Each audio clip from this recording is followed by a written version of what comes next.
Hi and welcome back. In this video, I share another short extract from my interview with Dr. Eric Gordon from the upcoming free online symposium titled Cracking the Online Illness Code that runs next week from May the 6th to the 12th.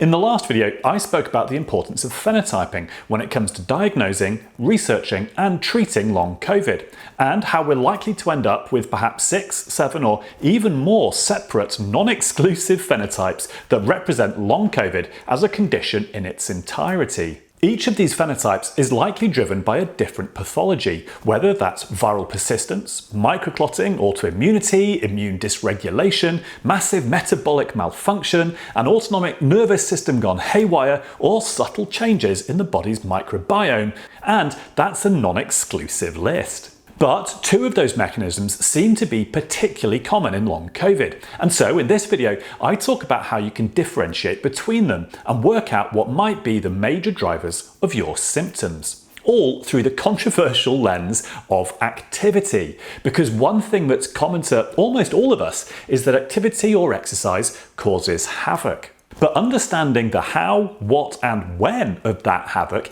is key to managing your condition and giving yourself the best chance of recovery. Hope you find it interesting.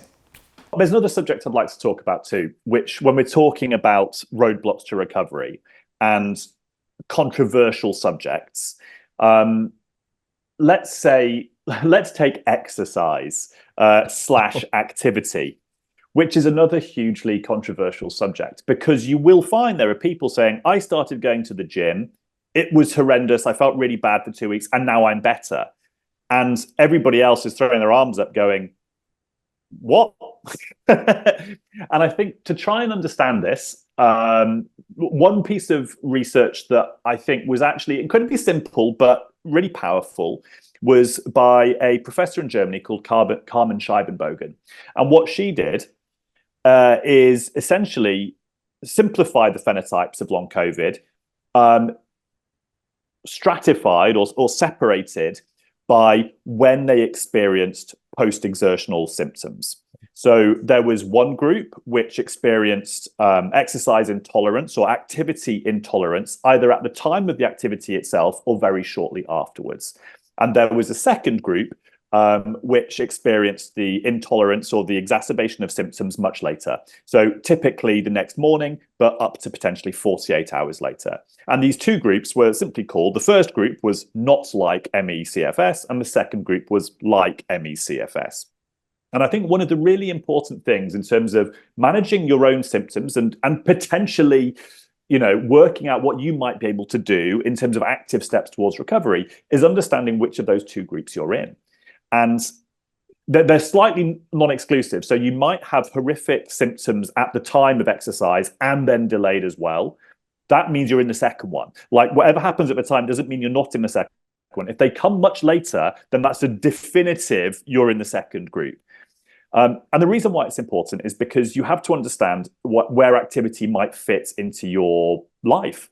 And there's obviously a certain amount of activity that comes with the activities of daily living, but is trying to build up a slow degree of exercise sensible or not?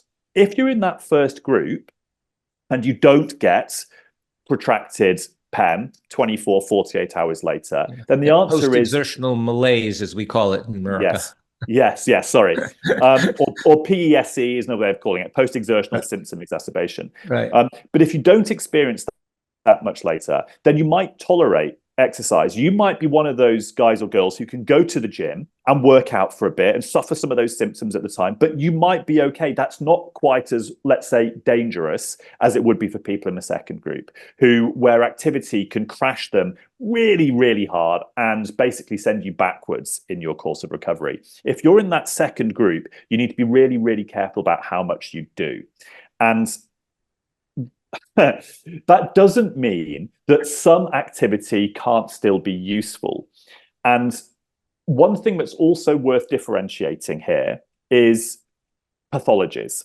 So what I'd like to differentiate between is that crash that happens 24 or 48 hours later, which is probably metabolically driven. That is to say, your body simply cannot create the energy it needs to function properly. And there's a delayed impact on that because of the way the metabolic processes work, and the body crashes because you can't power your basic functions and organs.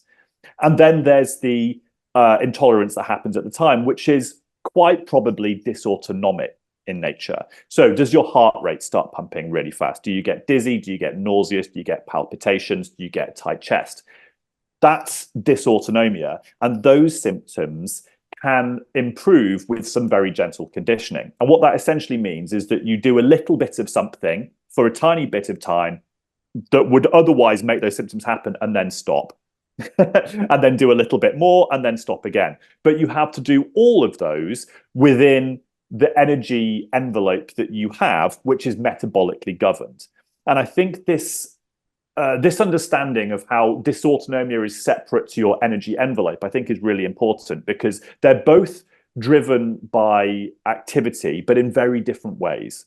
And you might be highly dysautonomic, but actually not have a problem with your energy envelope. Equally, you might not be dysautonomic at all, but you might have very few spoons. That's the other way of spoon theory, is another way that's going to be familiar to people from a chronic illness community.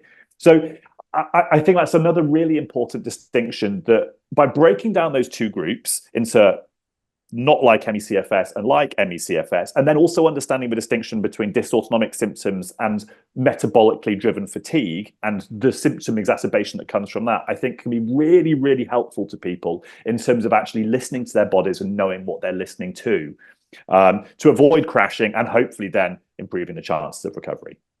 Yeah, absolutely. Yeah, it really is. It has a lot to do with mitochondrial function and how, if the mitochondria really are sensing that there's still ongoing bug or toxin, a proportion of them stop making ATP.